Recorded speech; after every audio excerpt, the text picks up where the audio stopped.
안 했네. 저기, 정말 작품을 깊이 있게 읽어주시는 것 같아요. 여기 선생님들이. 근데 제가, 수필을 한 30년 가까이 해오면서 매번 느끼는 건데, 수필은 연작이어야 될 것 같아요. 뭐, 우리가 일반적 형식으로 15매를 얘기를 하는데, 엄마 이야기도 그 15매 집약을 하면 그게 써지나요?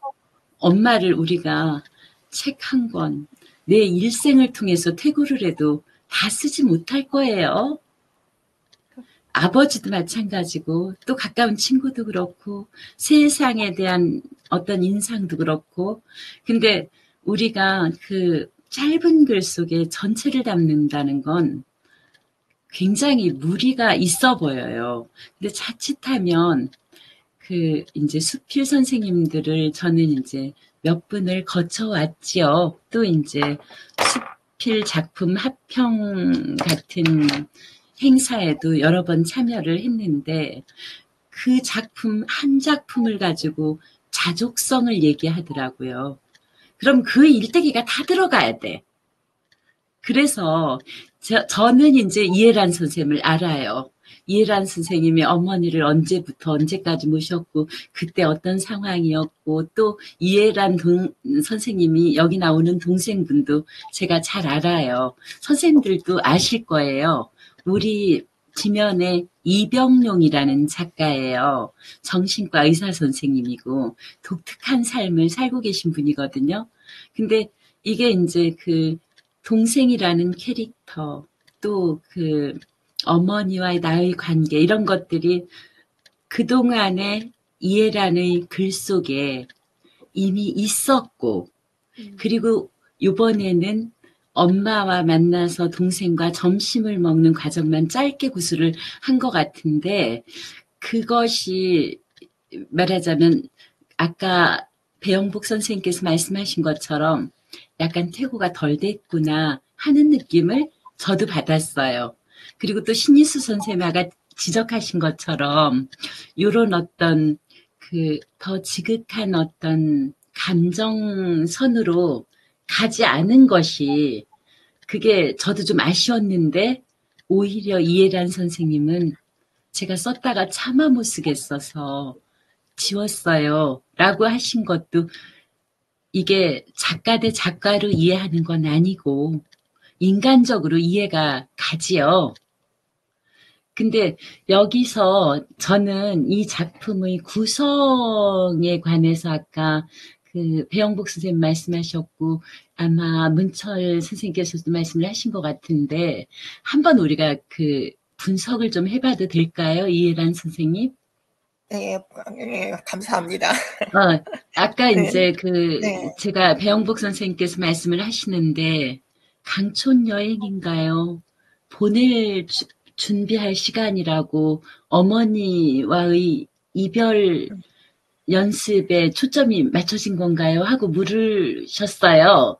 그런데, 사실은 이 글을 보면, 요문단, 제가 아마 밑줄을 그으면 보이겠죠, 모두가?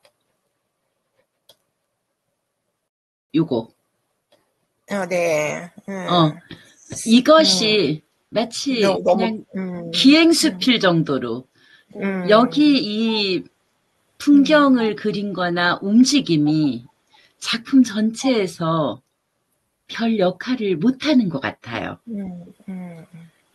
그리고 이 산책은 또 너무나 한가해요.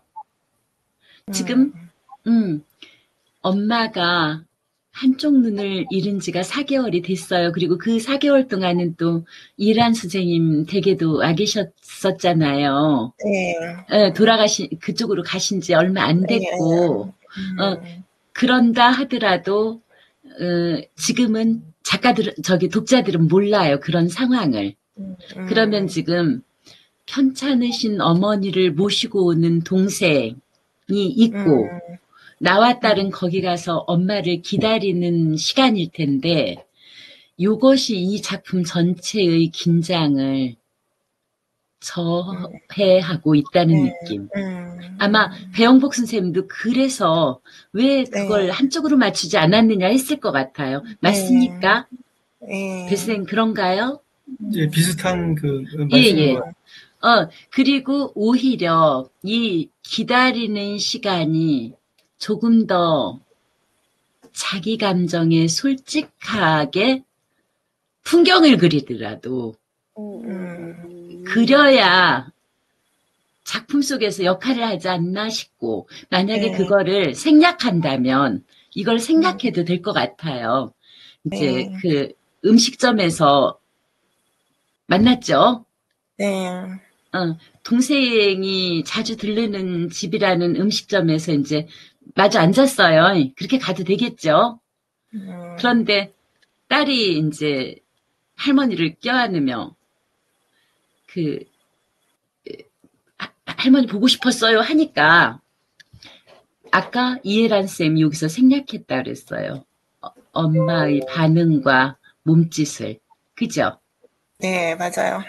그게 제가 이제 이해란 선생님하고 모시고 오랫동안 네. 수업을 했기 때문에 네. 얼마나 많이 생각하고 썼다가 지우고 썼다가 지웠을지 그 문장을 썼다 지우고 하시느라고 다른 것들을 신경을 안 쓸 정도로 하셨을 걸 제가 알아요. 이해란 선생님의 성품을 잘 아니까.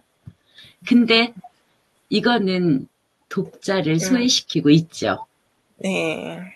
그게 분명히 지워지지 않아야 그 다음에 맞아요. 이제 이게 주인 할머니, 식당 주인 할머니라는 분의 캐릭터가 그 새로운 인상으로 오죠.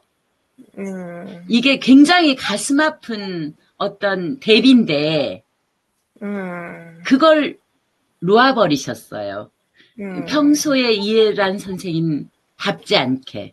제가 보긴 그런 것 같았어요. 그리고 이제 선생님이 연세가 95이신데다 병 때문에 투석하신 지 35년이나 되셨다는데 지금 선생님 그 너무 많이 경어를 과하게 쓰고 계신 건 아시죠? 그렇네요. 네. 투석하신 지가 35년이나 되셨고 85이시라는데 뭐 이 정도로 하면 될 것 같아요. 투석한 지 35년이나 된 네, 맞다.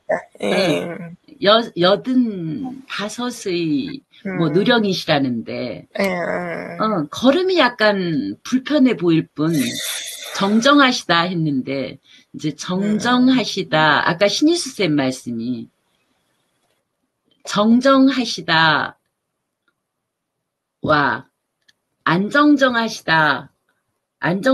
엄마를 대비시킬 것인지 정정하시다는 보이지는 않아요.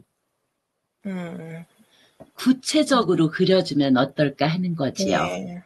말하자면 엄마의 눈빛 아니면 힘없는 손 뭐 이런 것들을 육체적인 거를 구체적으로 그려주시면 정정하시다 안정정하시다가 아니겠죠.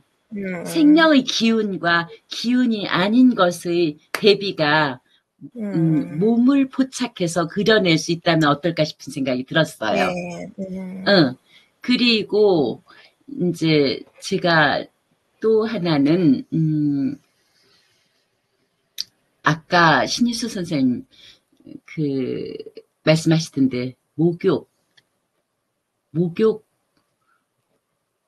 시켜드리고 이렇게 탕밖으로 나오시게 하려는데 대강 옷을 입혀드린 후 이렇게 나오실 수 있었다 했는데 요 몸을 씻겨드리는데 감각, 오감 그것으로 엄마에 대한 나의 감정, 서정을 좀 그려낼 수 있지 않을까.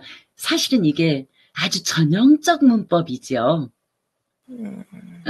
남자들이 엄마 개울 건널 때 딱 업고 엄마 왜 이렇게 가벼워 뭐 이런 것들 전형적이죠. 그래도 그것이 그려졌을 때 감정선은 훨씬 팽팽해지면서 심금을 울리죠. 근데 이제 이해란 선생님이 그걸 하기 싫을 수도 있어요. 왜냐하면 아까 엄마가 딸이 할머니 보고 싶었어요 했을 때 내 딸에 대한 명확한 인식이 없는 것 같더라는 당혹 때문에 그 문장을 썼다 지우고 썼다 지웠다는데 여기서 그걸 어머니를 그렇게 보여드리는 것이 이해란 선생으로는 참 쉽지 않은 일이라는 성품상. 근데 이해란 선생님의 성품, 인격 내에서 한번 노력해 보세요. 그게 또 작가에 대한 배려이기도 하니까. 요 두 맥락, 앞에 네. 딸이 할머니를 안았을 때 할머니의 태도와 또 그 다음에 바로 이어져 나오는 식당 주인 할머니는 어머니보다도 7살이 높으신데 또 말하자면 경력도 깊으신데 그 활달한 고 대비 그리고 또 여기서 이제 또 한 번 어머니의 그 이별할 시간이라고를 예감케 작가들한테 독자들한테 해줘야 되는데 이별의 시간을 예감케 하는 문장이 별로 없어요. 말하자면 다 쓰셨는데도 구체적으로 감각으로 우리한테 푹 지르는 그 부분을 선생님은 생략하신 것 같아요. 그리고 제가 이거는 아주 저는 너무 좋았어요. 엄마는 언제든 떠날 준비가 다 되신 분이야. 우리가 보낼 준비가 안 되어 있는 거지. 몇 달이 될지 몇 년이 될지는 알 수 없지만 엄마는 지금 우리에게 보낼 준비할 시간을 주고 계신 거야. 이거 아주 저는 절창이라고 생각했는데 요 문장 정말 성의 없어요. 요거. 엄마는 이 상황이 얼마나 속상할까. 이건 말도 못한 문장이야. 그러니까 세계의 문맥 조절을 좀 하시면 아주 기가 막힌 이야기인데 워낙 이제 제가 어머님도 잘 알고 동생분도 잘 알고 이해란 쌤도 오랫동안 뵀기 때문에 이 아주 독특한 캐릭터들을 너무나 보편화 일반화시켜서 표면 진술적으로만 서술을 하고 있다는 생각. 아마 이해란 쌤 글쓰기로는 최초일 것 같아요. 근데 이걸 힘들더라고요. 예, 쓸까 말까. 그러니까 제가 한번 얘기해 드릴게요. 아마 선생님들이 언젠가는 꼭 읽게 될 거예요. 저는 그 수필이 아주 명수필이라고 생각을 해요. 우리 에세이스트 고모님이신데 창간 초기부터 에세이스트에 지대한 힘을 보태주신 분인데요. 김종길 교수님이라고 계십니다. 그 부산의 정신과 의사 선생님이고 초창기 우리 에세이스트에 한 4년, 5년 연재를 하셨던 분이에요. 정신분석 이목고로. 근데 그분이 연재가 끝나고 나서 특집을 하기로 했어요. 근데 이제 그 당시 제가 의욕이 넘쳐서 특집을 할 때 그 문제작 하나는 꼭 내야 된다는 강박에 시달리고 있었어요. 근데 그 연재 원고 중에 이제 자기하고 상담하는 환자들 임상 에세이인데, 거기에서 찌질이라는 어떤 젊은이가 등장하는데, 그 찌질이 얘기를 하다가 갑자기, 나도 그랬다. 이렇게 하고서는 초등학교 10살 소녀는 밤차를 타고 가서 새벽에 서울역에 떨어져서 엄마의 손을 잡고 건널목을 건너는데 갈 데가 없었다 하는 문장이 있었어요. 당신 얘기더라고요. 그게 딱 한 문장이. 근데 이제 제가 그게 뭡니까? 궁금합니다. 그랬더니 교수님이 올 것이 온 것인가? 이렇게 말씀을 하시더라고요. 그래서 교수님, 제가 무례한 주문이면 안 쓰셔도 되는데 제가 연재 원고를 전체 읽다가 그 문장이 저한테 가장 강하게 남아있고 미스테리합니다. 써주실 수 있으면 써주시고 안 써주셔도 괜찮습니다. 했더니 글을 써오셨어요. 근데 그분이 아주 문장을 잘 쓰시는 분이거든요. 그러니까 연재를 4년, 5년이나 했죠. 근데 오늘 이해란 선생님 글처럼 뭔가가 이렇게 뚝뚝 끊기는 거고 뭔가가 많이 생략된 거고 문맥이 잘 안 맞는 것 같기도 하고 더듬거리는 것 같기도 했어요. 근데 이제 우리가 이런 합평회를 거쳤겠지요. 그러면서 서서히 완성시켜 갔는데 그게 한번 찾아보십시오. 우리 카페에 있을 겁니다. 속죄라는 작품입니다. 일테면은 어머님 얘기예요. 그분도. 근데 이제 지금 이거, 말하자면 에란 선생님은 현재의 어머니의 상황, 그 고상하고 기품 있는 분이 이렇게 초라하게 소멸해 가는 모습을 그리는 게 너무나 안타까워서 도저히 못하겠어서 버벅거린 거고, 그분은 이제 다른 맥락에서 또 버벅거렸는데, 그게 이럴 때 우리가 문우가 필요한 것 같아요. 우리가 훨씬 더 들어주면, 그 김종규 교수님은 속죄를 쓰시고 특집이 나갔는데 그 책을 안 받으시겠다고 하시더라고요. 그리고 그 당시 신경정신학회 회장님이었는데 회장이라는 직함을 밝히지 말아달라고 하시더라고요. 그런데 이게 카페에서 폭발을 한 거예요. 막 독자들한테 막 엄청난 반향을 일으킨 거예요. 그러니까 책 100권 다 가져가시더만요. 아주 그거는 제가 보기에는 그 굉장한 명수필입니다. 한번 찾아서 읽어보십시오. 그리고 오늘 이해란 선생님이 이렇게 어머니의 증상에 관해서 전해주신 거 감사하고 이건 아주 명수필로 새롭게 선생님께서 퇴고를 할 거라고 믿습니다. 다음으로 하시죠. 예. 요건가요? 예. 예. 신수 선생님, 지금 내가 할 수 있는 일을 누군가 읽어야 되는데, 이해란 선생님 지금 읽어내시겠습니까? 어떻게? 네, 그러겠습니다. 잘 읽겠습니다. 지금 내가 할 수 있는 일, 신희수. 난 4년 전에 신장 이식 수술을 받았다. 그때 다른 사람보다 기초 체력이 약해서 다양한 부작용이 있었다. 독한 약물로 인한 가장 큰 부작용은 고관절 괴사였다. 무척 아팠고 걷지를 못해 휠체어를 타다 수술을 했다. 난 여러 증상 때문에 자주 입원을 해야 했다. 같이 수술을 받은 사람들은 잘 적응해서 바로 일상에 복귀했는데 난 아직도 불안한 요소를 많이 안고 있다. 그래도 시간이 흐르면서 심한 부작용들은 많이 사라지고 있어도 증상이 적어져서 견딜만 하다. 하지만 약은 평생 먹어야 해서 웬만한 것들은 그러려니 하며 그냥 살고 있다. 그중 손떨림이 있어서 젓가락질이 서툴러졌고 물건을 잘 흘린다. 잘 하던 칼질도 엉망이 되어 크기도 모양도 제각각으로 썰린 음식은 그냥 배고파서 먹는 요리가 되었다. 손으로 하는 것들이 힘들어져서 좋아하던 리코더도 부르지 못하고 사진 찍는 것도 하지 못한다. 펜을 잡고 글씨 쓰는 것도 멈추고 가끔 키보드만 두드렸다. 이런 나의 사정을 모르는 지인이 내가 고관절 수술까지 마치고 재활을 하고 있을 때 성경을 필사할 수 있는 공책을 선물로 보내주었다.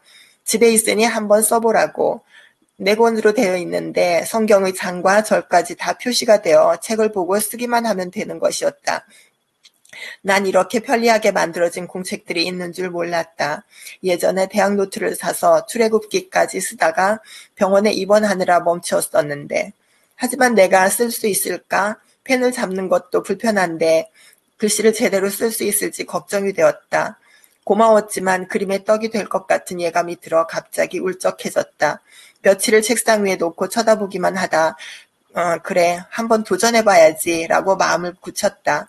선물을 해준 분의 마음을 저버리고 싶지 않았고 내가 무언가 할 수 있다는 것을 입증하고 싶기도 했다. 난 길게는 4년, 짧게는 2년 정도를 기한으로 정했다. 힘들이지 않고 글씨를 쓸 수 있는 펜도 샀다. 글씨 연습이 필요해서 펜을 잡았다. 새로운 펜은 평소 사용하던 펜보다 좀 두꺼웠고 동그란데 손이 닿는 부분이 지렁이 마디 같은 모양이 가로로 있는 약간 울퉁불퉁한 고무로 되어 있었다. 미끄러지지 않고 손을 고정시켜주는 역할을 하는 것 같았다. 오랜만에 펜을 잡는 것도 어색했지만 잡는 것도 예전 같지 않았다. 일단 펜이 덜 움직이게 손가락을 다 모아서 잡았다. 약의 양이 줄어서 떠는 것이 많이 양호해졌지만 여전히 손은 불규칙적으로 움직였다. 제멋대로 움직이는 손을 따라 펜도 자꾸 엇나갔다. 직선이 아닌 라면 가닥같이 구불구불하게 획들이 그려지고 위로 옆으로 사선으로 흩어지며 그어졌다. 동그라미는 찌그러졌고 글씨 크기도 들쭉날쭉했다. 심하게 떨릴 때는 펜을 잡는 것도 어려워서 그냥 펜을 집어 던지고 싶었다. 특히 무언가를 하다 자리에 앉으면 손은 아주 혼자 요동을 치며 들썩거렸다. 일부러 흔들라고 하면 그렇게 흔들 수 있을까? 저절로 위아래로 흔들리는 손가락들을 보면 신기하기도 했다. 누가 내 몸을 원격 조정하는 것 같았다. 속상해서 멍하니 앉아 있다 보면 잠시 잦아들 때가 있다. 그럴 때는 펜을 내 의지대로 조금은 움직일 수 있기도 했다. 그래도 계속 펜과 씨름을 했더니 글씨 모양이 조금씩 갖춰져 갔고 2019년 2월 16일 첫 장을 열고 태초에 글씨를 쓰기 시작했다. 한 장 한 장 내 글씨로 채워져 가는 공책을 여는 것이 기뻤고 행복했다. 하는 일 없이 흘러가는 시간이 아쉬우면서도 무언가 시작한다는 것이 두렵고 어색하기만 했다. 퇴직하고 하고 싶은 것도 많았지만 병원만 다니느라 모두 무산되어 무기력함이 나에게 많았다. 내가 제대로 무엇을 할 수 있을까라는 자조적인 마음이 많았다. 기운도 없고 자꾸 누워야 하는 나의 체력이 새로운 것에 대한 도전을 겁나게 했다. 그런데 시작이 반이라고 하더니 6개월이 지나니까 1권이 다 채워졌다. 나도 무언가 할 수는 있구나 라는 생각이 들면서 기분 좋게 2권을 펼쳤다. 식구들도 반신반의하면서 쳐다보다가 1권을 마무리하는 것을 보고 놀라며 격려를 해줬다. 2권을 쓸 때 집을 팔고 사고 하는 과정을 겪느라 마음이 안정이 되지 않아 구체적으로 쓰지 못했다. 포기할까 하는 생각도 있었다. 7개월을 좁은 아들 집에서 더부살이 하다가 새 집으로 이사를 하고 집 정리가 조금 되니 안정이 되었다. 내 방에서 내 책상에 앉아 다시 공책을 펼쳤다. 이때부터는 술술 쓰여졌다. 여전히 손은 떨지만 펜 잡는 것도 익숙해졌고 글씨 쓰는 것이 두렵지 않게 되었다. 2권에 1년이 넘게 걸렸지만 3권과 4권은 생각보다 빨리 진행되었다. 하지만 너무 열심히 썼는지 중간중간 손의 통증으로 쉬어야 했다. 손과 손가락이 연결되는 부분이 너무 아팠다. 특히 엄지손가락과 손목이 연결된 부분의 통증이 아니야. 누가 움직이지 말아주죠. 연결된 부분의 통증이 심해서 펜은커녕 전화기 잡는 것도 힘들어졌다. 3권을 쓸 때 처음 통증이 와서 며칠을 쉬었었다. 그런데 4권이 진행되면서 통증의 빈도수가 많아졌고 통증도 점점 강해졌다. 손바닥까지 아파서 다른 일을 하는 것도 불편해지기도 했다. 가끔 마비가 와서 손을 주무르느라 시간을 보내기도 했다. 하지만 얼른 마무리하고 싶다는 열망이 강해서 통증을 견디며 잠시 휴식을 취하곤 그냥 썼다. 점점 써야 할 양이 줄어들면서 다 쓰고 난 뒤에 환희가 생각나서 흥분이 되었다. 나도 모르게 자꾸 남은 페이지를 세고 있었다. 갑자기 양궁장에 선 선수들의 모습이 생각났다. 3관왕이 된 안산 선수의 심장 박동수가 결정적인 순간에도 별 변화가 없는 것을 보고 많이 놀랐었다. 절박한 순간에 어떻게 그렇게 평온할 수 있는지, 난 아무도 없는 집에서 누가 뭐라 하지도 않는 일을 하면서도 콩닥거리는 심장을 부여잡느라 힘들었다. 덜덜 떨리는 마음을 진정시키면서 침착하게 애를 되뇌이면서 한 글자 한 글자 써내려갔다. 2011년 8월 28일 드디어 마지막 글자를 썼다. 너무 기뻐서 소리를 질렀다. 손가락 통증도 느껴지지 않았다. 내가 너무 자랑스러웠다. 58개의 펜이 사용되었다. 1권부터 4권까지 쭉 살펴보았다. 빼곡하게 쓰여진 나의 글씨들이 나를 보고 웃는 것 같았다. 4권을 겹쳐 펼친 후 사진을 찍었다. 위에서 내려다보니 들쑥날쑥한 글씨도 예뻐 보였다. 잘 쓴 것 같았다. 하지만 자세히 보면 크기도 다양하고 이리저리 삐쳐진 획들이 보였다. 그래도 난 퇴직하고 병원 가는 일 빼고 처음으로 스스로 이루어낸 일이라 정말 기쁘고 감사했다. 마음을 먹고 행동으로 옮기면 뭔가 할 수 있음을 체험했다. 성경 필사하는 사람이 나만 있는 것은 아니지만 떨리는 손을 부여잡고 한자 한자 써내려간 나의 의지가 나 스스로 엄청 뿌듯했다. 그럼 이제 무엇을 해볼까? 위축되어 있던 나의 마음에 새로운 희망이 생겼다. 예전처럼 활발하게 움직일 수 있는 상황이 아니더라도 할 수 있는 일이 많다는 것을 깨달으면서 지금 내가 할 수 있는 일이 무엇일까를 찾아보기로 했다. 예전에 조정래 문학관에서 태백산맥 10권을 필사한 분들의 공책을 보고 놀랐는데 이제 나도 할 수 있다는 자신감이 생겼다. 난 성경 66권을 썼으니까. 조정래 작가의 며느리가 필사를 하고 작가로 데뷔했다고 하던데 난 성경을 썼으니 뭐가 될까? 아, 존경합니다.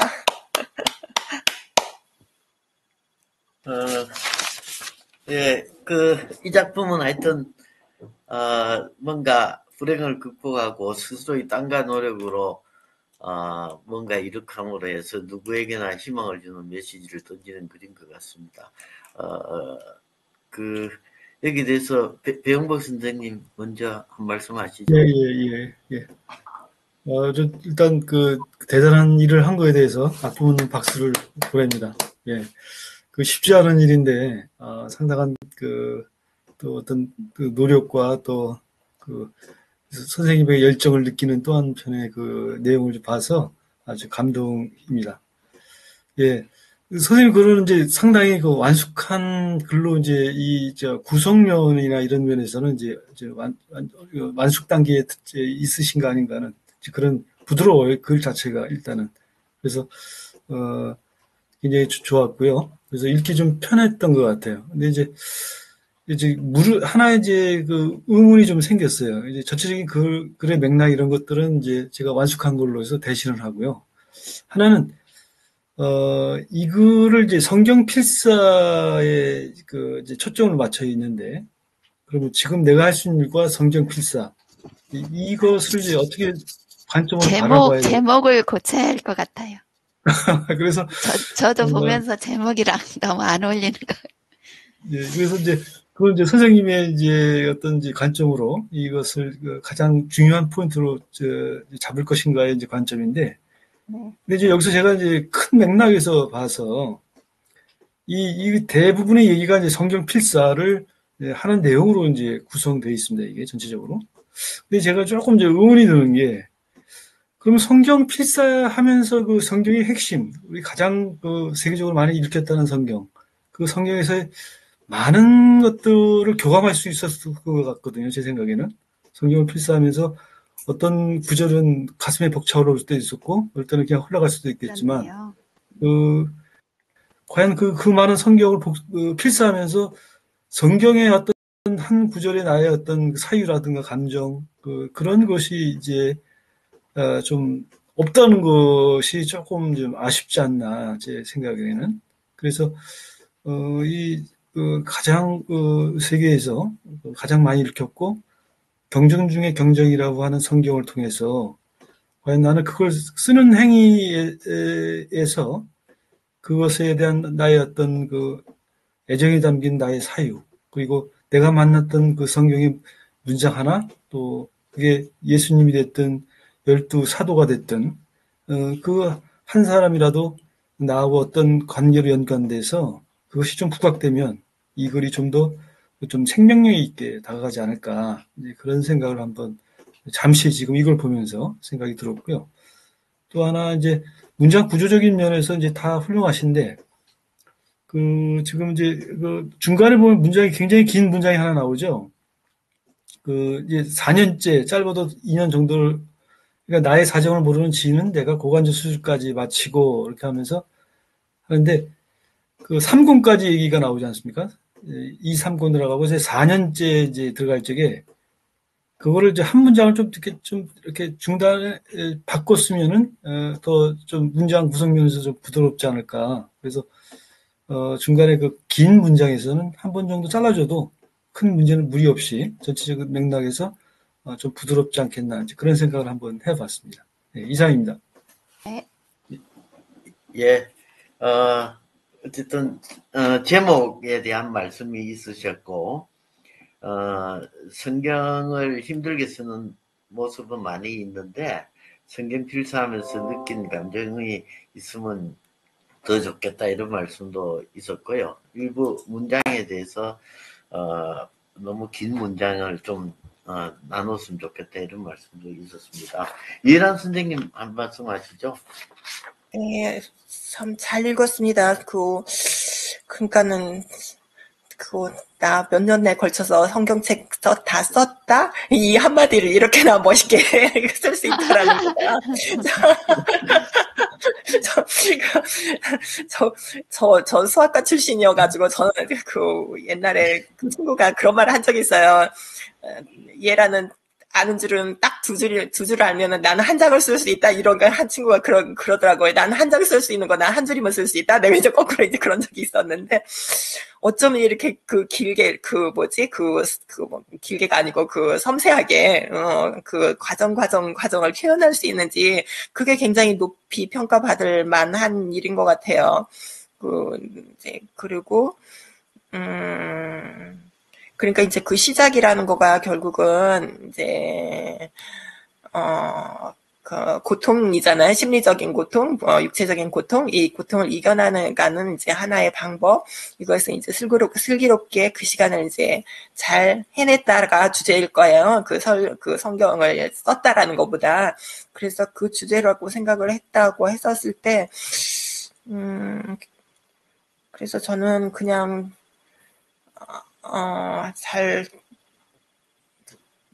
이제 중간에 이제 조금 더 아까 백복 선생님께서 말하신 것처럼 이제 쓴 거가 이제 너무 이제 길게 또는 이제 조금 중복되게 이제 이런 부분들이 몇 가지 있는 것 같은데 이제 그런 거는 이제 괜찮은 것 같고요. 이제 성격대로 이렇게 가니까. 그래서 저는 그냥 잘 이렇게 선생님의 의지를 느끼게 할 수 있었던 그거에서는 잘 쓰셨다고 생각을 했어요. 잘 읽었습니다.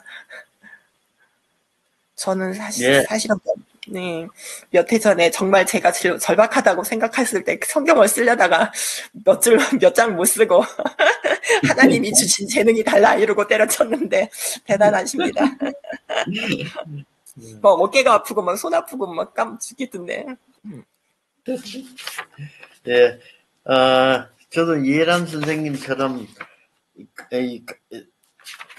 성경을 쓰는 과정에 대해서 아주 상세하게 나열한 것이 상당히 이거 어떻게 이렇게 적냐 이런 생각도 들고 또 어떤 면에서는 이거 두 줄로 될 것 같은데 하는 생각도 들고 그런 두 가지 하여튼 상반된 생각이 있었습니다만은 어쨌든 이 글에서 보면은 이것이 앓고 난 다음에 병원에서 퇴원하고 난 다음에 내가 한 유일하게 완성한 것이다라는 표현을 한 것으로 봐서는 아마 신 선생님은 여기에 대한 가치를 굉장히 높이 인식하시는 것 같고 그렇게 높게 인식하시는 이유가 그 외에 다른 내용이 없어서 그런지 어쩌면은 이 글을 쓰는 이 성경을 필사하는 것이 얼마나 어려운 일이나를 보여주기 위해서 여러 번 이제 강조해서 쓰신 것 같다는 느낌이 들었어요.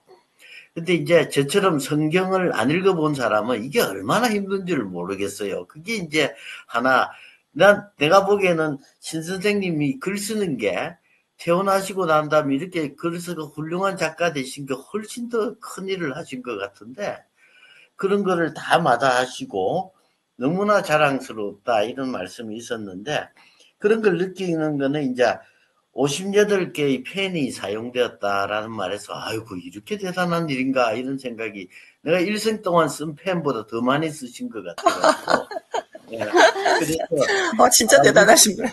제가 쓴 양을 갖다 보여드릴게요. 그래서 또 안 버리고 다 잘 보관을 하셨네.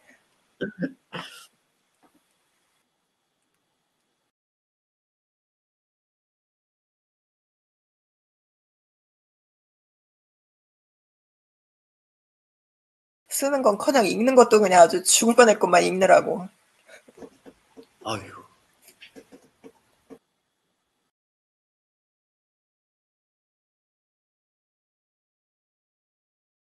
이렇게 4권입니다. 와. 가만히 정지 좀 한번 해보세요. 가까이 한 번만요. 그렇게 정지 잠깐만 해보세요. 예, 아니, 정지. 좀 좀 가까이 해주셔서. 정지. 예, 그렇게 해서 정지 한번 해주세요. 예, 잠시만요. 그대로 가만히 계세요. 예, 와우. 예, 됐습니다. 근데 이게 야. 예, 됐습니다. 글씨 아, 대단하시네요. 예. 예. 그래서 이제 이게 제가 이제 한 가지 굉장히 네, 질문 좀 많이 해주세요. 모순스럽다 한 게 있었어요. 아, 네. 그거는 우선 이제 그 누굽니까? 안산 선수의 심장 박동수가 이제 침착하다 이런데 이 문장이 근데 나는 왜 이렇게 콩닥콩닥 하느냐 이런데 이 문장을 쓰신 이유는 이 글은 안산이 한 거보다 안산이 금메달 딴 거보다도 어찌 보면 훨씬 더 내한테는 소중한 일이다. 그래서 나는 가슴이 콩닥콩닥 했다가 들어가는 것인지 아니면은 나는 왜 이럴까?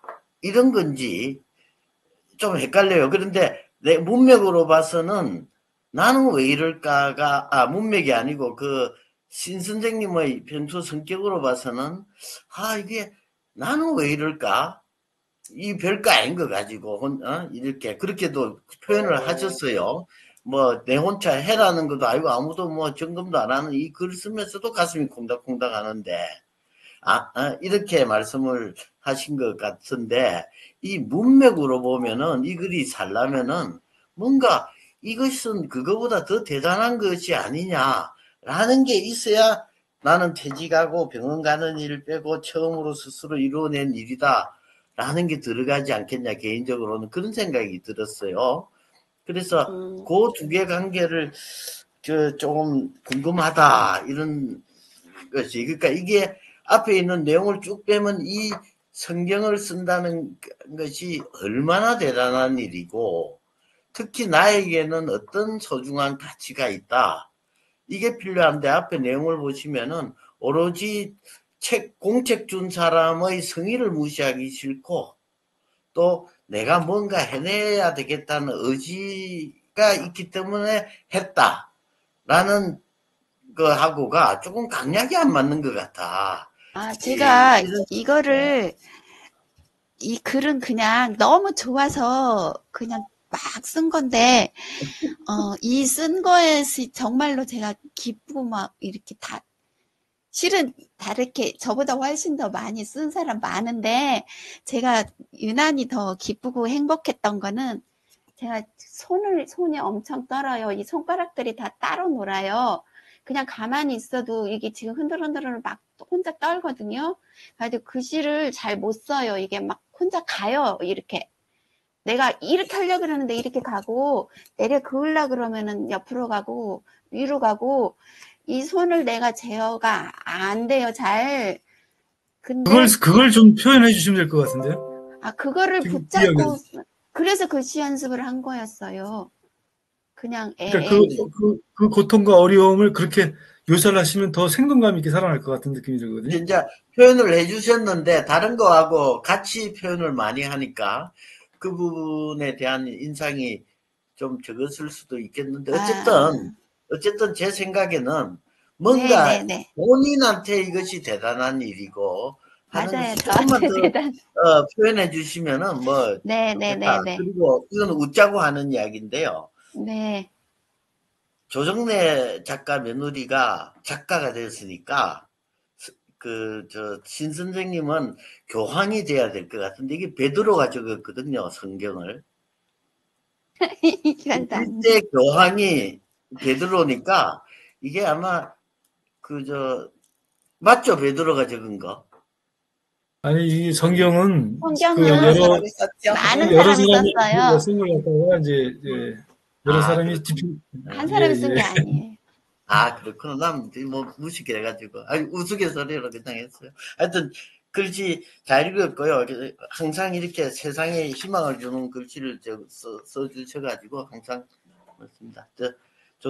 조정 선생님, 뭐, 청평을 좀, 말씀을, 네.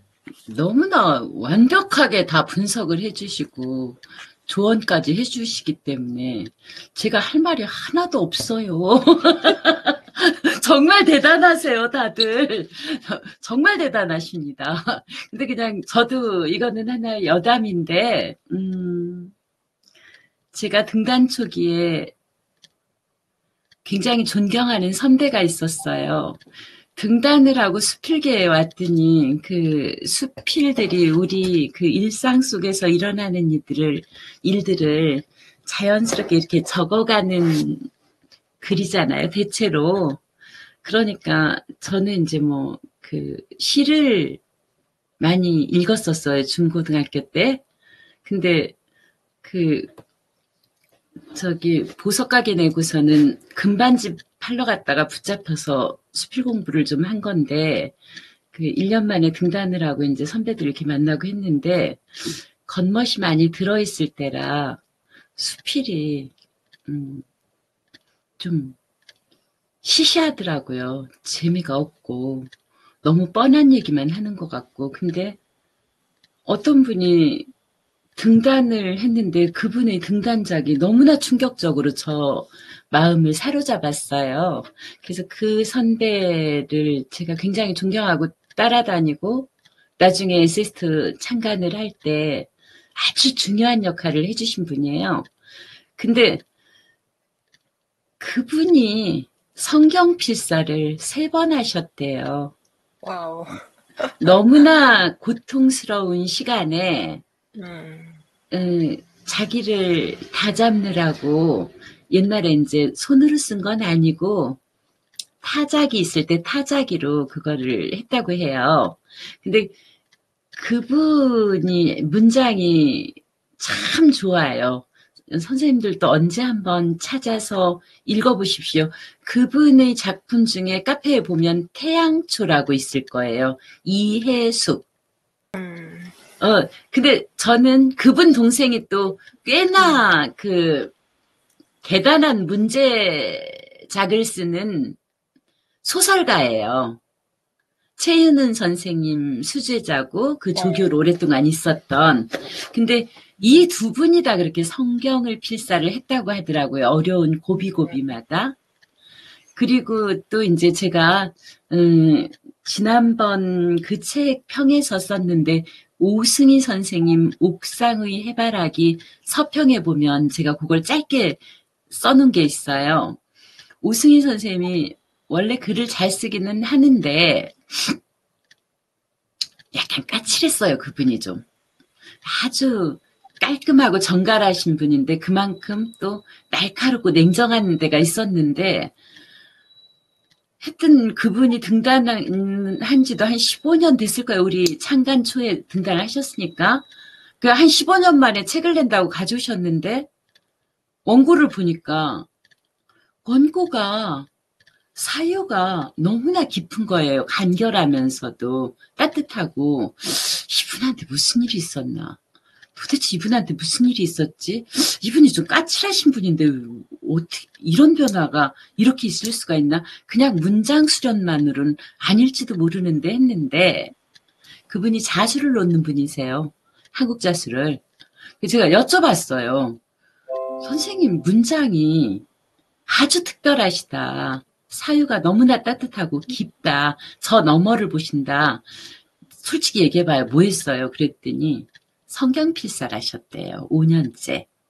와우. 그러니까 자수를 하는데 손가락이 잘못될까봐 손 운동 삼아서 필사를 하셨다고는 하지만 그분한테 깊은 신앙심이 있는데 이제 신앙심도 박완서를 닮았어요. 난 몰라 하느님이 알아서 해 뭐 이런 스타일이거든요. 근데 그 성경 필사가 아까 배영복쌤 참 좋은 말씀 하시더라고요. 당신을 어떻게 변화시켰는가. 4년 동안 성경 필사를 하면서 당신의 사유의 변화가, 성장이, 자아의 확장이 없었는가, 왜 그 포인트를 잡지 않았는가를 얘기하신 거 저는 굉장히 대단하다고 봤어요. 아마 신일수 선생님이 이 작품에서 놓친 게 그것일 수 있을 것 같고, 신일수 선생님은 지금 내가 할 수 있는 일은 바로 이제 성경 필사가 먼저였고 수필 공부는 나중이었고 나중에 수필 등단을 하시고 그 과정 중에 4년이 지나간 거지요. 그런가요? 전화기가 꺼져 있습니다. 거의 비슷해요. 그럴 거예요. 그러니까 선생님은 지금 다른 아무것도 할 수 없기 때문에 흔들리는 손을 바로잡기 위해서 이걸 쓰는 것, 이것이 내가 할 수 있는 일이고 내가 살아있음을 실감하는 순간이기도 하죠. 이를테면 네, 내 그리고, 생명을 실감하는 과정이죠. 이것이. 그러니까요. 제가 이걸 쓰면서 제가 마음의 안정을 좀 찾고 네, 아무 잡념 없이 거기에만 온전히 집중하는 시간이 돼서 그게 자체가 그게 기도였던 것 같아요. 그러니까 그런 이제, 마음이었어요. 안 돼, 그런 그러니까 걸 이제, 써야겠구나. 그렇죠. 그리고 아까 배영복 쌤이 굉장히 네, 제가 네, 배영복 선생님하고 그 문철 선생님은 평소에 존경했고 맞아요. 배영복 쌤이 요번에 처음 알게 됐는데 대단하신 것 같아요. 맞아요. 일테면 그 시간이 기도였다. 좋아요. 근데 배영복 쌤이 그 구체성을 얘기하시더라고. 말하자면 당신이 어떤 문구에서 여기 보면 이제 이것은 문학적 테크닉일 거예요. 어디였죠? 선생님이 이제 포기하려다가 다시 하는 게 어디쯤 나오는데 네. 그게 어디였죠? 2권 쓸 때 이쪽 중간쯤에 있어요. 그런 것 같아요. 아, 맞아요.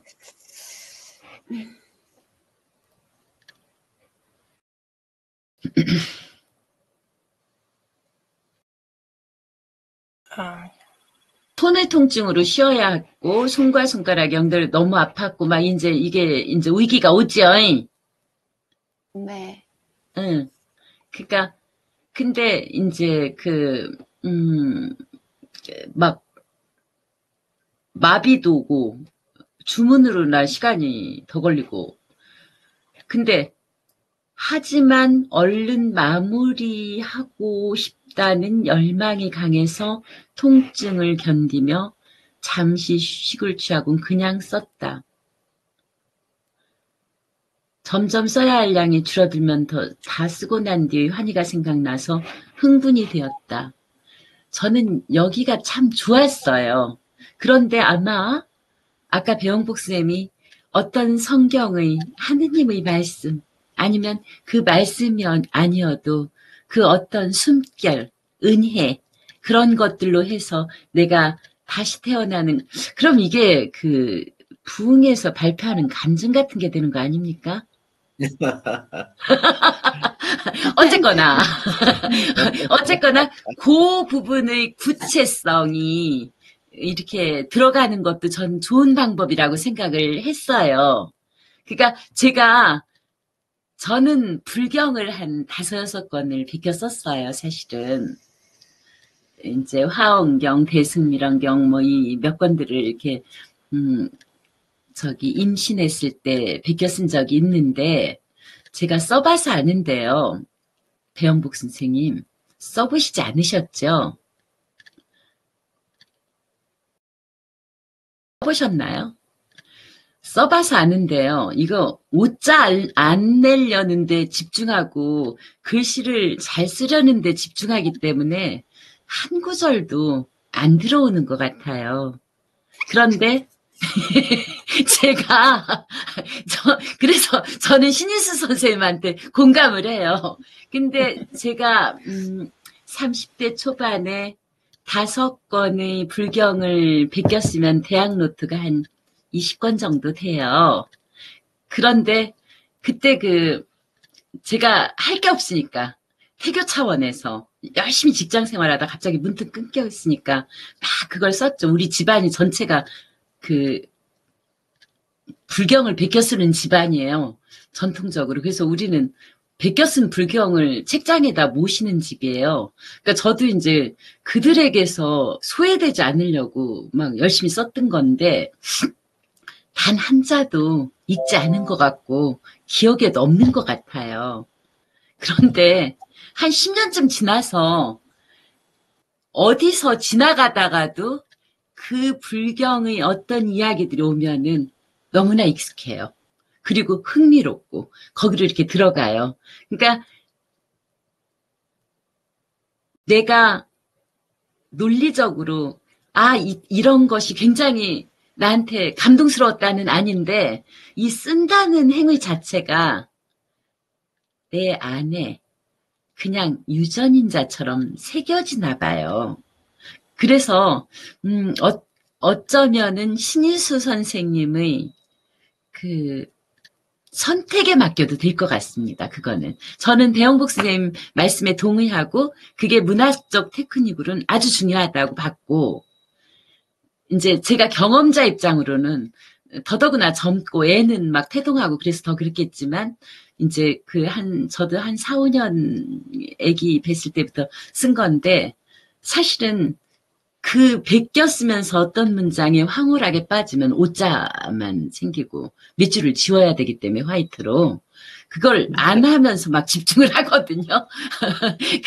어쨌거나 저는 이 절절한 글이 참 좋고 문장은 조금씩 퇴고를 해가면 될 것 같아요. 신일수 선생님은 이상입니다. 예, 제가 한마디만 좀 덧붙여도 될까요? 네. 네. 근데 이제 이게 아까 이제 조 선생님 이제 성장 시절에는 이제 제가 이해를 해요. 이제 쓰는 거에 몰두를 해서. 근데 제가 신 선생님을 예외로 생각했던 것은 제가 가장 고통스러웠을 적에 성경을 3권을 펴놓고 제가 이제 한번 완독을 한 적이 있습니다. 이 3권을 쉬운 성경, 킹 제임스 버전, 그다음에 일반 성경 3권을 놓고 제가 한번 완독을 했는데 내가 가장 고통스러울 적에 지금 신일 선생님 같은 경우에도 가장 고통스러울 수준인데 근데 쓰는 기간 언젠가는 어떤 한 문장이 어떤 인물이 나에게 나의 고통과 비추어서 그게 감동으로 다가왔을 때가 분명히 있을 거라고 저는 생각을 하거든요. 그게 보통 건강하고 그냥 일상적인 행위로서의 집안일 때 쓸 때하고 내가 가장 고통스러워서 쓸 적에 어느 한때인가 이게 계절과 맞물려서 또는 시간과 맞물려서 그게 있을 때가 있었을 거라는 생각이 좀 들어가서 한번 말씀을 드렸습니다. 신일수 선생님께 여쭤야 되겠네요. 네. 신일수 선생님 말씀하셔도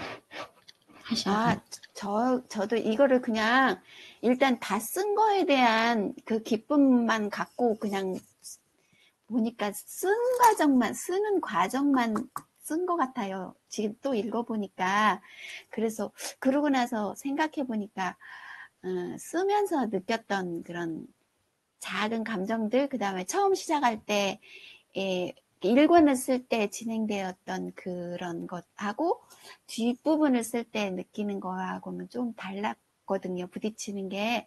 그리고 정말로 요한계시록 마지막 조금 남았을 때는 이게 정말 흥분이 돼서 그 심장이 막 뛰어서 그 안산 선수 심장 박동 그게 떠올랐어요.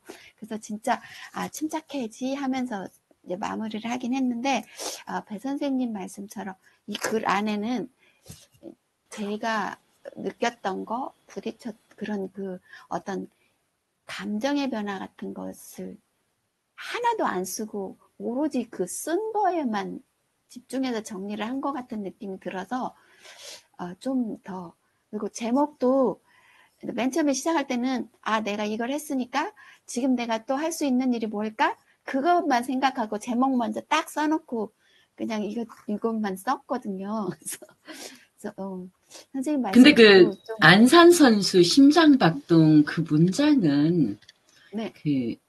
무리하면 빼세요. 빼는 게 최고입니다. 네. 그래야 될 것 같아요. 저는 문철 선생님 말씀에 동의합니다. 그것이 네, 네. 들어가서 조금 이물스러워요. 아, 네, 저도 잘 알았습니다. 감사합니다. 문철 쌤 다음 진행하시죠. 예. 아, 다른 또 말씀 혹시 있으십니까?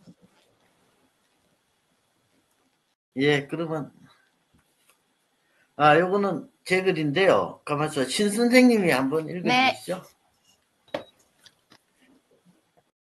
아바타. 구봉산을 가려고 지하철을 탔다. 사람들이 조용히 앉아있다. 정차역의 이름과 환승 노선을 일러주는 방송 외에는 사람의 목소리는 들리지 않는다. 기차가 내일을 달리는 덜컹 소리만이 공간을 채운다. 기실 안내방송이나 덜컹거리는 소리는 귀에 곧 익숙해져 굳이 들으려 애쓰지 않으면 들리지 않는다. 지하철 속 공간은 시끄러운 곳이지만 각자의 귀에는 아무 소리도 들리지 않는 적막한 공간이다. 불과 10여 년 전 스마트폰이 나오기 전에 지하철은 적막하지 않았다. 시장통처럼 번잡하였다는 표현이 차라리 적당하겠다. 일부 사람들은 뭔가 읽을 거리를 가지고 지하철에 올랐다. 그래서 지하철 선반에는 버려진 일일 정보지가 쌓여 있었다. 무엇인가를 파는 사람, 동행자와 크게 떠드는 사람, 주변을 두리번거리는 사람들이 제각기 모여서 여느 장소와 다를 바 없는 사람 사는 풍경이 넘쳐났었다. 맵시 있는 여성이 자리하면 은근히 살피고 술 냄새 풍기는 아저씨가 다리를 쩍 벌리고 졸고 있는 모습이 어느 칸이나 보였다. 나이든 어르신네 같으면 자리를 양보해야 한다는 초조함이 자리하는 곳이었다. 사람들은 저마다의 습관에 따라 제각기 행동하였다. 지하철은 사람들의 다양한 행동을 한눈에 볼 수 있는 공간이었다. 현재의 지하철에서는 사람들 모두 같은 행동을 한다. 사람들은 자리에 앉아 하나같이 스마트폰만 보고 있다. 마치 인조인간들이 할 일을 마치고 상고로 돌아와 전원을 끄고 대기하고 있는 모습처럼 보인다. 모두가 동일한 행동을 한다고 불행할 거라 단정하지는 말라. 마스크로 얼굴이 가려 그들의 표정을 쉽게 볼 수는 없지만 자세히 보면 스마트폰을 보고 있는 눈매에 이따금씩 피어오르는 미소를 볼 수 있다. 사람들은 스마트폰에서 즐거움을 얻고 있다. 눈을 스마트폰에 깊이 고정하고 관심사에 집중한다. 반면에 지하철이 다른 사람들과의 교류는 없다. 단지 지하철과 주변 사람들의 움직임에 따른 조건 반사만 있을 뿐이다. 모든 의식은 스마트폰이 보여주는 디지털 세상을 향해 있다. 스마트폰이 대표하는 디지털 세상은 무서운 속도로 진화하고 있다. 누구나 헤드셋을 끼고 가상현실 체험을 해보면 얼마나 현실과 같은지 놀라게 된다. 더구나 인간의 오감과 동일한 느낌을 갖게 될 가상현실 기술이 눈앞에 왔다고 한다. 이 경우 현실과 가상을 구분하지 못할지도 모른다. 얼마나 재미있고 스릴이 넘치겠는가. 또 하나의 발전 방향은 아바타의 출현이다. 디지털 세상에 자기를 대표하는 아바타를 누구나 갖게 될 것이다. 나의 아바타는 아름다운 배우나 멋진 스포츠 스타로 변신하고 또 그러한 연인과 사랑을 나누고 스포츠와 예술을 24시간 탐닉할 것이다. 사람들은 현실 세상보다 가상 세계에서 느끼는 즐거움이 더 커질 것이다.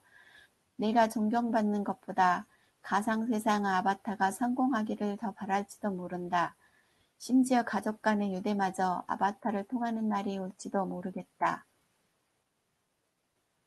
옆에 앉은 아주머니와 젊은 총각의 대화가 들려왔다. 반갑다. 사람의 실제 소리다. 아주머니가 스마트폰을 보여주며 조심스레 물어본다. 이걸 어떻게 작동시키는지 모르겠는데 가르쳐 주실래요? 젊은이는 스마트폰을 받아들고는 화면을 두드리며 열심히 설명한다. 유일하게 들려오는 사람 소리가 스마트폰 사용 방법을 묻고 답하는 내용이다. 스마트폰을 사용할 줄 모르는 아주머니가 지하철 같은 침묵의 공간에서 홀로 견디기가 어려웠으리라. 모두가 다른 이에 관심도 없는 지하철에서 홀로 견디기 위해서는 다른 사람들처럼 스마트폰을 보아야 되나 보다. 아주머니는 호기심에 가득 찬 인간의 목소리를 내고 있다. 하나 조만간 스마트폰에 익숙해지면 아주머니 역시 스마트폰만 보는 인류 인간으로 변하리라. 그리고 즐거우리라. 1호선으로 갈아타려고 지하철을 내린다. 생각해보니 나는 지하철에서 휴대폰만 보았다. 사람들이 나를 기억할 아무런 흔적도 남기질 않았다. 지하철을 탄 동안 나는 휴대폰으로 디지털 세상에 들어가서 즐겼다. 내 몸은 달리는 지하철에 있었으나 마음은 디지털 세상에 있었다. 어쩌면 나는 지하철에 존재하지 않았고 휴대폰 속 디지털 세상에 존재했을지도 모른다. 이런저런 생각에 팔려 계단을 내려가다가 자칫 발을 헛디딜 뻔했다. 섬뜩한 느낌이 머리부터 발끝까지 전달된다. 내가 존재한다는 증거다. 이러한 경험으로 내가 살아있음을 느낀다. 그러나 오감을 느끼는 가상세상이 현실화되는 미래에는 그러한 섬뜩한 느낌마저 가짜일 수도 있다. 그러한 느낌조차 내가 생명이라는 증거가 되지 못할지도 모른다. 지하철이 들어오고 있다.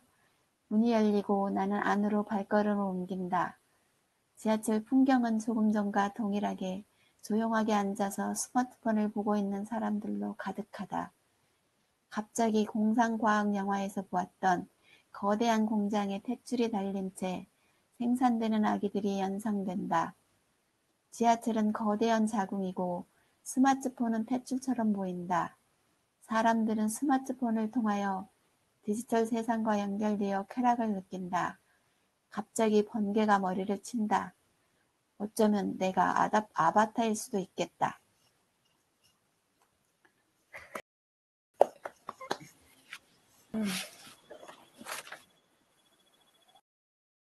네, 이거는 제가 실제로 도봉산에 친구 농장으로 가다가 지하철에서 마스크를 전부 다 쓰고 제가 이제 경기중앙선하고 1호선을 외곽에서 타니까 손님도 별로 많이 없는데 아무도 서 있는 사람이 없고 앉아 있는 사람만 있는데 전부 다 마스크를 쓰고 전부 다 휴대폰을 보고 이런 아주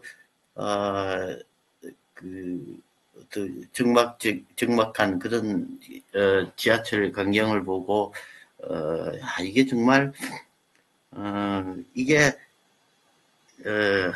사람들이 전부 다 스마트폰으로 제각기 한 공간에 있으면서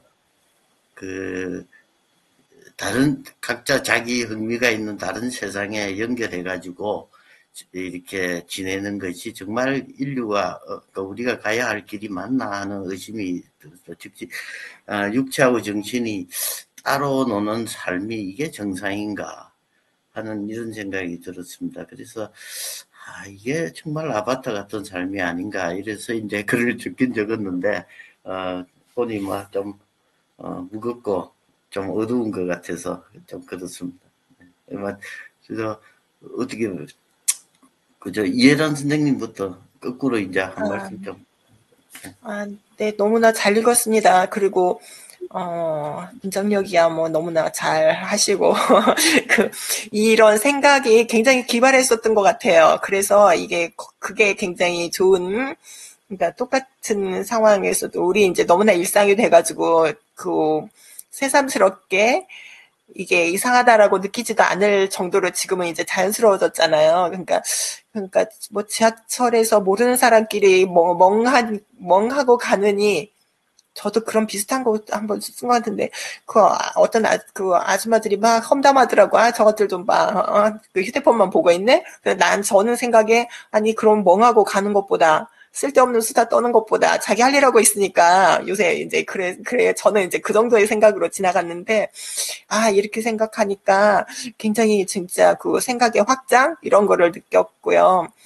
참 잘 읽었습니다. 이게, 사실 지금 모르는 사람끼리 지하철 가면서 휴대폰 보는 거는 사실은 상관없지만은 집안에서도 혹은 심지어는 남자들 데이트하면서도 따로 밥 시키면서 그 음식점 가보세요. 각자 밥 시켜놓고 식구들이 앉아가고 각자 휴대폰 보잖아요. 이제 그런 거는 이제 심각한 건데. 그래서 이 지하철에서 그리고 아까 그 뭐지 자궁에 이렇게 연결되어 있었는 것 같은 이런 그 상상력 이런 거가 굉장히 그 좋았습니다. 잘 읽었습니다.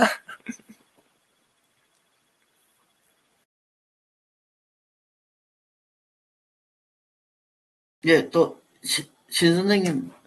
네, 전철한 풍경을 되게 재미도 있으면서 한 번쯤 생각을 해봐야 될 것들을 표현을 해서 읽으면서 공감도 되면서 약간 그 가상현실 속의 삶이랑 실제 현실에서의 그런 괴리 그런 것들이 좀 앞으로 어떻게 될까 하는 두렵고 떨리기도 하는 그런 마음이 좀 들었어요.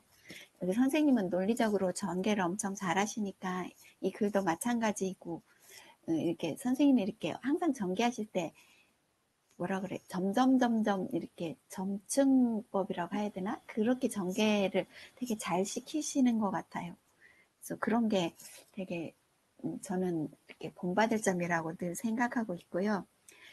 그 반갑게 들렸던 사람의 대화가 스마트폰 사용법을 묻는 것이었다는 것이 되게 아이러니하면서도 재미있는 곳이었고 저 되게 공감 가는 표현들이 많았고요.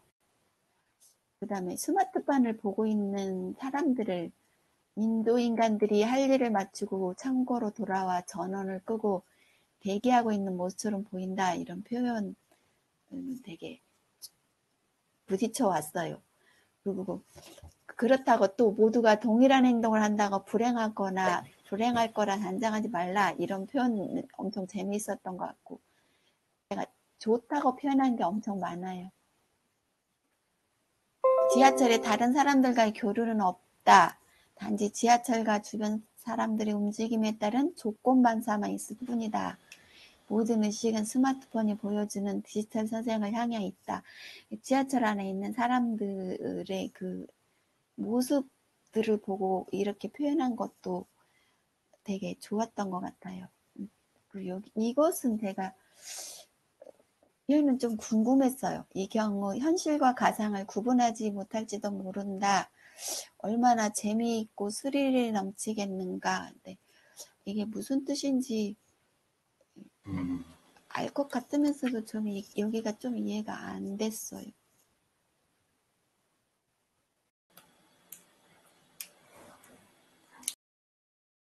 예, 그거는 제가 지금 말씀드려요? 아니면 다 말씀하세요? 뒤에는 저기도 그 살아있음을 그럼 지금 느끼는 말씀하시죠. 네. 지금 답변을 하시죠, 문철 선생님. 예. 그거는 이제 가상현실에 지금 현재는 눈만 이렇게 돼 있어요. 그래서 이제 헤드셋을 끼면은 절벽 같은데 내가 걸어가는 그런 화면이 나오면은 눈만 보여도 절벽 같은데 떨어지는 것 같은 그런 상상이 돼서 사람들이 겁이 나서 걷지를 못할 정도로 그렇게 되는데 실제로 최근에 지금 개발되고 있는 거는 그 통나무가 흔들흔들한테 하는데 걸으면은 밑에 통나무가 흔들흔들하는 느낌이 뇌로 전달돼요. 거기다가 실수를 해가지고 발을 헛디디가 떨어지면은 우리가 사람이 떨어질 때 밑으로 팍 쓰러지는 느낌이 있잖아요. 그런 것까지 지금 뇌에다가 신호를 줘서 현실화시킬 수 있는 기술이 되기 때문에 여기서 이제 얼마나 재미있고 스릴이 넘치겠느냐 하는 거는 이제 가상현실을 즐기는 사람 입장에서 그렇게 적었는데 아마 이게 조금 무리가 있는 전체보다는 그런 설정이 아니었냐 이런 생각이 듭니다. 뭐 설명이 되는지 모르겠네요. 그 마지막 패러그래프는 이제 그 스마트폰이 아니고 이제 디지털 세상, 그 가상현실 세상을 얘기하신 거니까요. 네.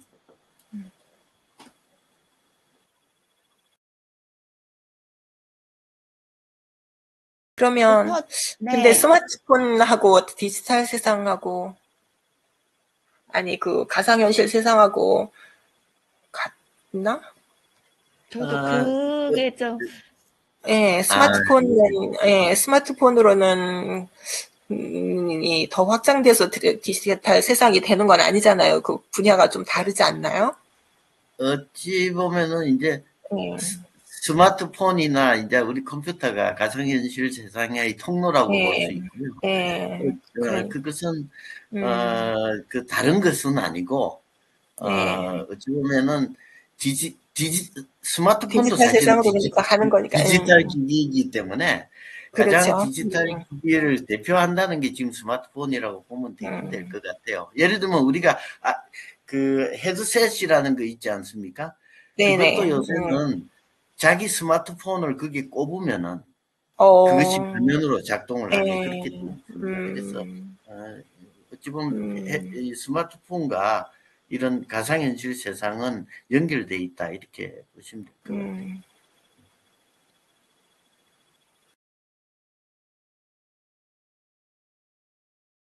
진 선생님, 뒷부분도, 네, 공감이 많이 됐고요. 맨 마지막에, 그 어쩌면 내가 아바타일 수도 있겠다. 거기 그, 맨 공상과학 영화 거기 뒷부분 표현 좋은데, 그렇게 생각하니까 좀 무서웠어요. 그래서 정말로 아바타가 현실을 누비게 될까? 아바타는 가상세계에만 존재하는 거 아닌가? 그러면서 의식과 몸이 머무르는 공간이 다르다는 것이 꼭 가상세계가 아니래도 내가 여기 지금 앉아 있어도 딴 생각하면 다른 데 머무르는 거 아닌가? 혼자. 지금 그 베타버스라고 음, 그런가? 그거가 이제 실제로 지금 상용화되고 있잖아요. 네. 그래가지고 가상 공간에 땅을 산다잖아요. 빨리 사놔야 된다던데. 하여튼 재밌게 잘 읽었어요. 네, 상상력이 이걸 이렇게 표현한 거가. 배 선생님 말씀. 예, 예, 예. 지금 아바타 글을 보면서 아주 그 짧으면서도 짜임새 있다는 생각이 들었거든요. 그래서 첫 문단에는 아주 평이하게 나가다가 둘째 문단에서 그 어신내가 타면 자리를 양보해야 한다는 초조함이 자리하는 곳이다라고 해서 아주 맛보기처럼 살짝 맛을 보이고 세 번째 문단에서도 한 문장 단지 지하철과 주변 사람들의 움직임에 따른 조건 반사만 있을 뿐이다라고 하는 사유 가볍게 펀치를 날린다면 본격적으로 이제 그 아주머니의 젊은 총각의 대화에서 반전을 딱 주는 게 포인트가 상당히 좋았어요. 그래서 사람은 실제 소리다. 아주머니가 스마트폰을 보여주며 조심스럽게 물어본다. 이걸 어떻게 작동하는지 모르는 걸 가르쳐 주실래요? 예, 문장까지 넣으면서 그 실감나게 표현해 주는 것이 아주 매력이었어요. 그리고 유일하게 들려오는 소리가 스마트폰 사용 방법을 묻고 답하는 내용이다. 라고 아주 명확하게 한번 독자로 하여금 더 한 번 구체적으로 때려주고 그리고 나서 그 뒷문장이 아주 좋았어요. 모두가 다른 곳 위에 관심이 없는 지하철에서 홀로 견디기 위해서는 다른 사람들처럼 스마트폰을 보아야 되나 보다. 아주머니는 호기심에 가득 찬 인간의 목소리를 내고 있다. 하나 조만간 스마트폰 소개해주면 아주머니 역시 스마트폰을 보는 인간을 변하리라. 그리고 즐거우리라. 예, 이렇게 아주 쪽국까지 주면서 아주 문장을 살려주는 면은 아주 굉장히 좋은 전개 방법이다. 이런 점층적으로 아주 깊어지는 사유가 좋았고요. 표현도 좋았어요. 그리고 그 다음 문장에서 어쩌면 나는 지하철이 존재하지 않았고 슈퍼 속에 디지털 세상이 존재하는지도 모른다. 이런 것들. 그리고 그 이어지면서 섬찟한 느낌의 머리까지 발끝까지. 그래서 좀 많이 나간 느낌은 들지만 문학적 표현으로서는 내가 존재하는 증거다. 이렇게 표현하는 것은 좀 전실과는 조금 차이는 있다 하더라도 문학적으로는 그 사상 어떤 생각의 그 전개 방법이 상당히 좋았다. 그리고 마지막 문장에서 이제 백미라고 볼 수 있는 것이 지하철은 거대한 자궁이고 스마트폰은 탯줄처럼 보인다. 이 한 문장이 아주 그 함축적으로 보이고 제일 끝에 내가 아바타일 수도 있겠다라고 하면서 매듭 짓는 이런 하나의 전체 연결고리에서 그 확장하고 마무리하면서 한 문장으로 정의하는 기법들이 상당히 좋았다. 다만 그 스마트폰으로는 지금 현재 가상현실을 체험하기에는 조금 이제 부족하죠. 이제 이걸 너무 확장된 시킨 면이 있는 면은 있는데 적어도 나중에 이제 그 스마트폰이 좀 발달되고 기기에 좀 더 뭐가 부착이 된다면 가상현실의 공간을 체험할 수 있는 시기는 오겠죠. 그러나 그건 너무 많이 나간 이야기지만 어쨌든 그걸 대입해서 이렇게 글을 쓸 수 있다는 것은 상당하다. 그래서 이 글은 전체적으로 짧은 문장에도 불구하고 상당히 치밀하게 사유의 전개가 돼서 아주 좋은 그 수필 하나 읽은 그런 느낌이 들었습니다. 이상입니다. 근데 제가 좀 질문인데요. 보통 우리 수필을 쓰면 이런 종류의 글은 잘 안 쓰잖아요. 보통 흥미도 없고. 어떠신가요? 이게 읽어보면 흥미가 있습니까? 이런 게. 선생님, 제가 잠깐 말씀드릴까요? 네네네. 저는 있죠. 제가 격월간 에세이스트 창간 때부터 참여를 해서 15년간 이제 편집 일을 해왔어요. 그리고 마지막 직책이 주간이었어요. 그 자격으로 배영복 선생님한테 부탁드려요. 배 선생님 평론 쓰세요. 배 선생님께서 지금부터 99호부터 책을 읽고 한 작품씩만 이렇게 분석을 해서 저희 카페에 좀 올려주십시오. 탁월한 평론가이신 것 같아요. 대답 안 하시네요. 여기 마이크 꽂았습니다. 고마해. 전 좀 재밌게 말씀드리려고 했는데 이렇게 썰렁하다니. 부족해요. 꼭 제가 부족해서. 촌평 쓰십시오. 그러니까 촌평은 잘 쓸 필요는 없어요. 그러나 우리한테는 그게 있어요. 그 무대가, 촌평 무대가 있어요.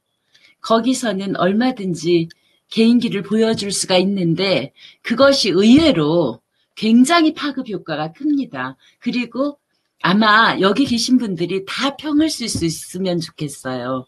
그게 가장 공부가 돼요. 촌평을 써보는 게. 그리고 이제 문찬 선생님 말씀하신 것에 대한 답변 제가 할게요. 제가 요번에 어제 이게 보이나요? 창비 가을호가 왔더라고요. 창비 가을호가 왔는데 제가 여기 나온 글 한 편 읽어드릴게요. 부안 개화도 쌀. 늦은 기가를 하는 길이었다. 엘리베이터에서 내려 집에 들어가려는데 문 앞에 쌀자루 하나가 놓여 있었다. 시골 방앗간에서나 볼 법한 나일론 쌀자루. 시골집 노무가 보내셨나? 쌀자루를 끙끙 들어 현관 앞 거실에 옮겨놓고 가만 살펴보니 105동으로 가야 할 쌀이 106동인 우리 집으로 왔다. 보낸 이의 주소도 처음 보는 전북, 부안, 개화 소재였다. 나일론 쌀자루에 쓰인 원래의 손글씨를 보니 5인지 6인지 애매하게 적히긴 했다. 부안 개화도 쌀이라면 밥맛은 어지간하겠군. 시간은 벌써 밤 10시를 넘기고 있었고 더 늦기 전에 나는 곧장 움직이지 않을 수 없었다. 쌀자루를 둘러매자 허리가 휘청했고 후두루들 옆동으로 옮겨가 11층에서 내렸다. 동만 다르고 호수가 같은 집 앞에 쌀자루를 부려놓고 초인종을 눌렀다. 혹시 쌀 시킨 적 있나요? 우린 그런 적 없는데요. 중년 사내의 목소리에는 경계심 가득한 퉁명스러움이 잔뜩 섞여 있었다. 남의 집 문 앞에서 졸지에 난감해진 나는 잠시 멍하니 서 있을 수밖에 없었는데 방에서인지 화장실에서인지 나온 듯한 중년 여성의 목소리가 반갑게 들려왔다. 여보, 내가 쌀 시켰어. 부부는 문을 열어주었고 가까스로 나는 쌀자루를 집안에 들여놓을 수 있었다. 너무 늦은 시간에 방문해서 그런가? 중년 내외는 뭔가 의아한 눈빛으로 바라봤지만 딱히 나는 개의치 않고 공손한 인사를 드리고 나왔다. 그것 좀 들었다고 땀이 다 나나? 넥타이를 풀어들고 엘리베이터에서 내린 나는 양복에 묻은 먼지를 툭툭 털어보면서 집으로 향했다. 이게 있죠. 시예요. 수필이 아니고. 이게 우리가 시인데 그 어디에도 시의 율조는 느껴지지 않죠. 수필이죠. 네. 저는 문철 선생님이 시를 쓰셨다고 생각해요. 어디 가시냐면 아까 모든 분들이 말씀을 하시던데 그 마지막 두 문단 1호선으로 갈아타려고 지하철을 내린다. 여기 거기 다음에 지하철을 탄 동안 나는 휴대폰으로 디지털 세상에 들어가서 즐겼다. 내 몸은 달리는 지하철에 있었으나 마음은 디지털 세상에 있었다. 어쩌면 나는 지하철에 존재하지 않았고 휴대폰 속 디지털 세상에 존재했을지도 모른다. 여기 디지털 세상이 나오기 때문에 뒤에 아바타는 전혀 무리가 없는 전개인 것 같아요. 제가 생각하기에는. 이런저런 생각에 팔려 계단을 내려가다가 자칫 발을 헛디딜 뻔했다. 섬뜩한 느낌이 머리부터 발끝까지 전달된다. 내가 존재한다는 증거다. 이러한 경험으로 내가 살아있음을 느낀다. 그러나 오감을 느끼는 가상 세상이 현실화되는 미래에는 그러한 섬뜩한 느낌마저 가짜일 수도 있다. 그러한 느낌조차 내가 생명이라는 증거가 되지 못할지도 모른다. 하고서는 그 지하철이 들어오고 있다. 문이 열리고 나는 안으로 발걸음을 옮긴다. 지하철 풍경은 조금 전과 동일하게 조용히 앉아서 스마트폰을 보고 있는 사람들로 가득하다. 갑자기 공상과학 영화에서 보았던 거대한 공장에 탯줄이 달린 채예요. 차이.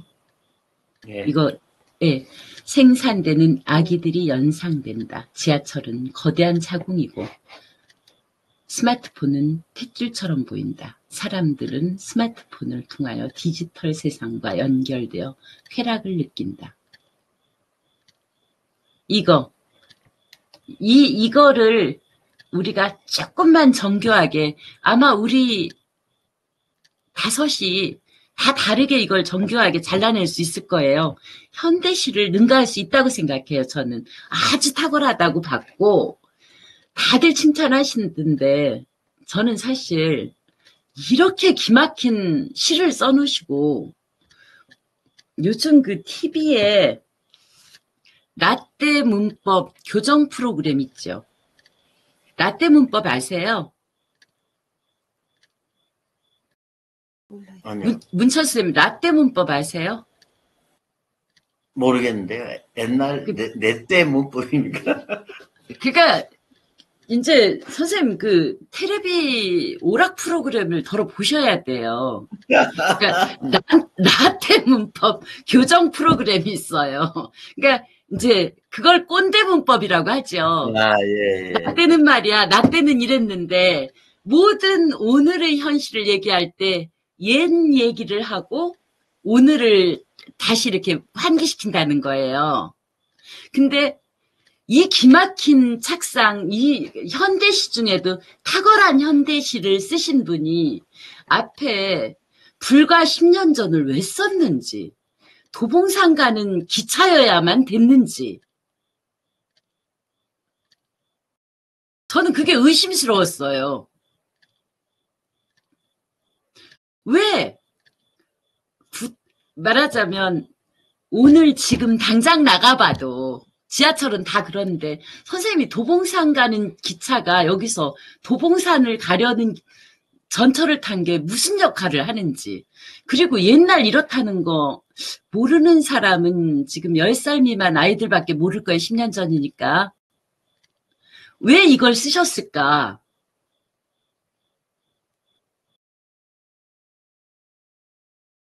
문제작이 나왔어요. 기막힌 문제작이 나왔어요.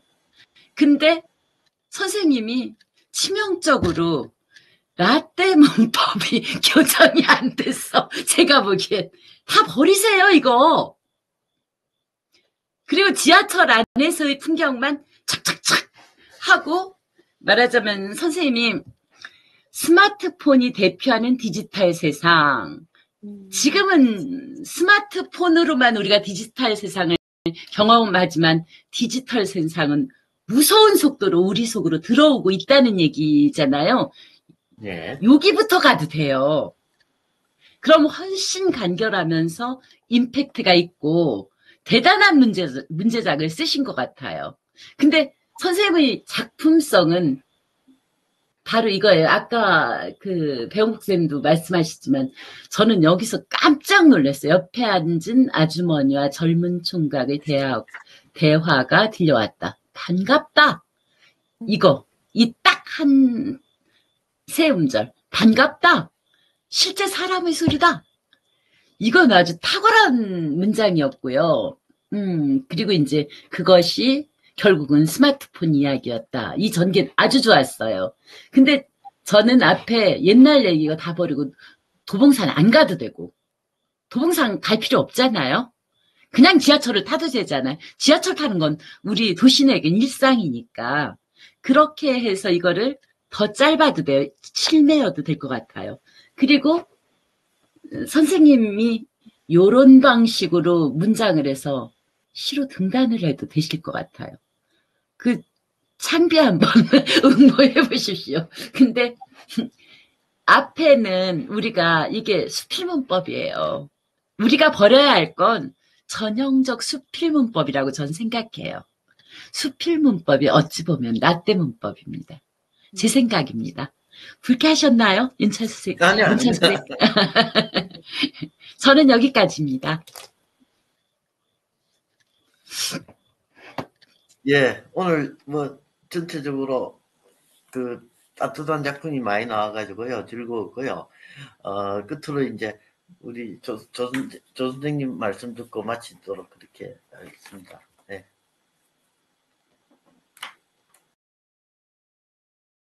마이크 꺼져 있어요. 마이크가 꺼졌습니다. 네. 감사합니다. 예. 예, 제가 이거 저장하는 방법을 녹화는 떴는데 저장하는 방법을 몰라요. 저장하는 방법 혹시 아시나요? 배용복 선생님? 녹화는 떴는데 저장하는 방법을 몰라요.